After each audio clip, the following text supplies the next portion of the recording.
রানী Isabella তখন ক্ষমতায় ছিলেন। রানী ইসাবেলা তিনি অতর্কিতভাবে সাম্প্রদায়িক হামলা শুরু করে দিলেন। মুসলমানেরা ছিল বিক্ষিপ্ত, যুদ্ধের জন্য প্রস্তুত ছিলেন না। শুরু হলো মুসলমানেরা দৌড়াইতে লাগলো। রানী ইসাবেলার থেকে ঘোষণা করা হলো যে মসজিদের ভিতরে যারা আশ্রয় নেবে তাদেরকে নিরাপত্তা দেওয়া হবে, আর মুসলমান নারী আর শিশুদের জন্য ভূমধ্য সাগরে জাহাজ রাখা হয়েছে, যারা জাহাজে উঠবে তাদেরকে নিরাপত্তা দেওয়া হবে, তাদেরকে মরক্কো পৌঁছে দেওয়া হবে। সরল বিশ্বাসে মুসলিম নারী আর শিশুরা গিয়া জাহাজে উঠলেন। জাহাজ ছেড়ে দেওয়া হলো। কিছু দূর যেতে না যেতেই জাহাজগুলো ছিল ফুটা, পানি প্রবেশ করে মুসলিম নারী আর শিশু হাজার হাজার সলিল সমাধি হয়ে গেল।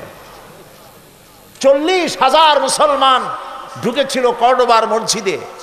বাইরের থেকে তালা বন্ধ করে দেওয়া হলো দরজা, ভিতরে কেরোসিন ঢেলে দিয়ে আগুন জ্বালায় দেওয়া হলো। 40,000 মুসলমান পুড়ে ভস্ম হয়ে গেল। যারা বাইরে ছিল তাদের